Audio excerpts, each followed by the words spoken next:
guys, it's an early one this morning, but at least because the clocks have changed, it isn't pitch black outside. We're having some early morning porridge. Oh, we're having it in a new fancy pan, which Trevor's just washing, so I'll show it you afterwards. It's like a Netherton Foundry cast iron pan. It's also super steamy in here right now. So I'm just getting the train now.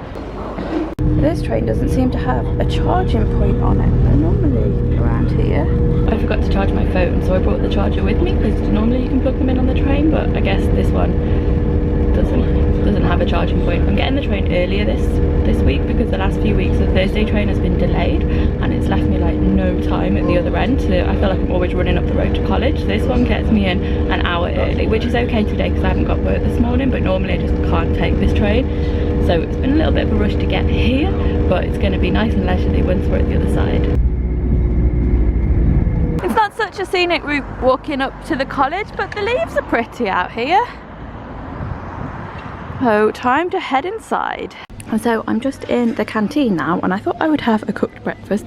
It is my second breakfast of the day. They didn't have any eggs this morning, but you get like 8 items for £2.95 and some toast, which is pretty good. So it seems to get busy in here at about 8:30, and that's kind of when they brought the eggs out, so I was just a little bit early. My class doesn't actually start until 9:15 because it's like the adult learning class. So it's gone really quiet now because everyone's gone to their lessons. I'm gonna head off and see if I can find somewhere to charge my phone. It's really funny because my phone's dead, so I can't even text anyone to tell them my horror at not being able to find anywhere to charge it. I'm home now and I'm just writing up a blog post this afternoon about a bonfire night cocktail recipe, but as you can hear outside it's really noisy because the water board seem to be digging up the road right in front of the house. I feel like they didn't give us any notice or anything that they were doing this, and there's like a driveway that comes up between the flats and that's all dug up too. I kind of like had to really walk up the grass to get in here. I feel like they should have probably told us about it. I noticed they've put all spray paint onto the grass as well, but apparently then I don't know, it's where the water pipe is, but they said they're not going to be digging up the lawn. But I don't know, it would have been a courtesy probably to have found out what exactly was going on, because it was a bit of a surprise when I came home.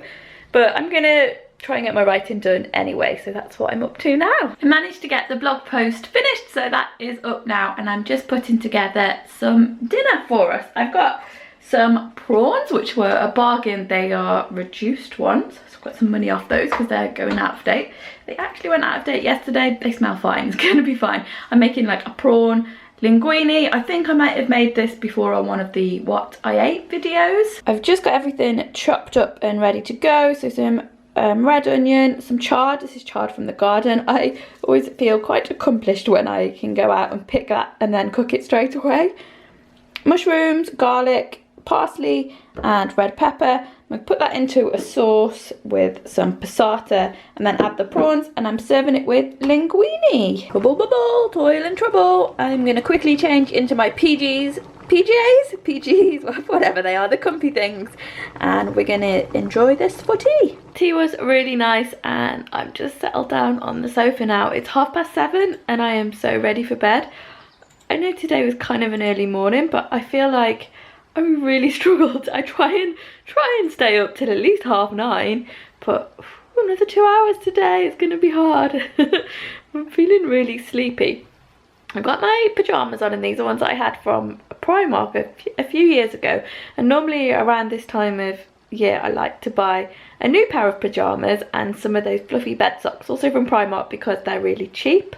But recently I've been just a little bit more aware of like eco clothing and where things are coming from, and where the if it's cheap to me, someone else is paying for it, and where that cost is actually getting transferred to, and the working conditions in some of these factories and things. So this year I've held off. I just got into a whole like quandary over it because I wanted to buy some pajamas. Suddenly it seemed so unnecessary. So I've just held off on buying the pyjamas, and then I did look for some eco friendly or more responsible pyjamas, but they're really expensive. I guess probably charity shop stuff is going to be the best way to go if I can't afford to buy fair trade organic I was going to say cotton, but apparently even cotton's quite bad for the environment, so I don't even know what material. It's something that I've started looking into, and it's one of those things that just a minefield once you get into it, but it is something that I'm interested in finding out a little bit more about. So if you have got any good tips for like places in the UK that you can get eco clothing from, I would definitely be interested in finding out. Also anywhere you can point me to documentaries like or books to read around the subject. I did watch a recent Panorama documentary. I find Panorama really difficult to watch. For those of you who might not have seen it, it's like investigative reporting show in the UK, but there was a spoof of it a while ago called Brass Eye, and Panorama still do exactly the same style with like the dramatic music and making everything just over the top. So I find it a little bit difficult to watch because although the content is quite useful, the just like dramatization of it and the music like building up like it's a horror film or something is ridiculous. But that's something that I'm definitely interested in finding out about at the moment, so if you've got any suggestions, do let me know. Thanks for watching, guys. We're having a giant stack of waffles, sausages, bacon,